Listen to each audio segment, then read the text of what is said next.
ایک دفعہ کا ذکر ہے، الینا نامی ایک لڑکی تھی جسے مٹھائیاں بہت پسند تھیں۔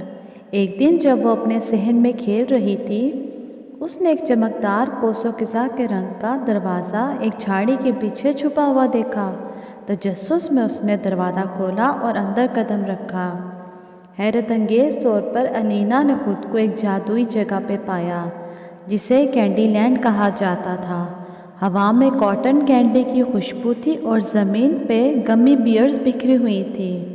درخت چاکلیٹ کے بنے ہوئے تھے اور دریا چمکدار سوڈا سے بھرے ہوئے تھے۔ الینا ادھر ادھر گھومنے لگی۔ اس مٹھائیوں سے بھری ہوئی دنیا کو دیکھ کر وہ حیران ہو گئی۔ جلدی اس کی ملاقات ایک دوست جنجر بریڈ مین سے ہوئی جس کا نام چپ تھا۔ جنجر بریڈ مین نے الینا کو دیکھ کر خوش دلی کے ساتھ کہا، کینڈی لینڈ میں خوش آمدید، کیا تم میرے ساتھ سیر کرنا چاہو گی؟ الینا نے خوشی سے حامی بھر لی اور دونوں نے ایک ساتھ مہم شروع کی۔ انہوں نے مارش میلو کے پہاڑوں پر چڑھائی کی اور جیلی بین کے پلوں کو پار کیا۔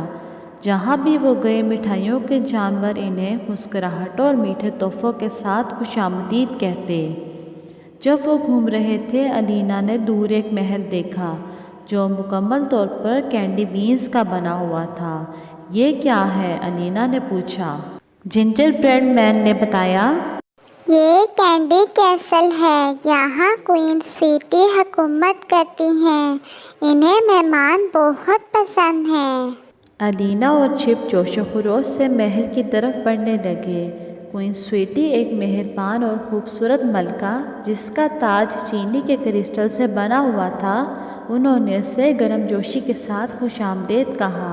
انہوں نے الینا کو محل دکھایا جہاں دیواریں بین سے سجی ہوئی تھیں اور فانوس چمکدار چینی کے بنے ہوئے تھے۔ کوئین سویٹی نے کہا، تم اپنی پسند کی کوئی بھی مٹھائی لے سکتی ہو، لیکن یاد رکھنا کینڈی لینڈ کا حقیقی جادو بانٹنے اور مہربانی میں ہے۔ الینا نے اپنی جیبیں اپنی پسندیدہ مٹھائیوں سے بھری اور ملکہ کا شکریہ ادا کیا۔ جب سورج غروب ہونے لگا، اس نے محسوس کیا کہ اب گھر واپس جانے کا وقت آ گیا ہے۔ کوئین سویٹی نے اسے ایک خاص لالی پاپ دیا اور کہا، یہ لالی پاپ جب تمہارا دل چاہے گا تمہیں کینڈی لینڈ واپس لے آئے گا۔ الینا نے اپنے نئے دوستوں کو الوداع کہا اور کوس و قزح کے دروازے سے واپس اپنے صحن میں آ گئی۔ وہ اپنے خاندان کو اپنی مہم کے بارے میں بتانے کے لیے بے چین تھی۔ اس دن کے بعد الینا جب چاہتی کینڈی لینڈ چلی جاتی، ہمیشہ جادو اور میٹھی مٹھائیاں سب کے ساتھ بانٹتی، اور وہ کبھی کوئین سویٹی کے الفاظ نہیں بھولی کہ اصل جادو مہربانی اور بانٹنے میں ہے۔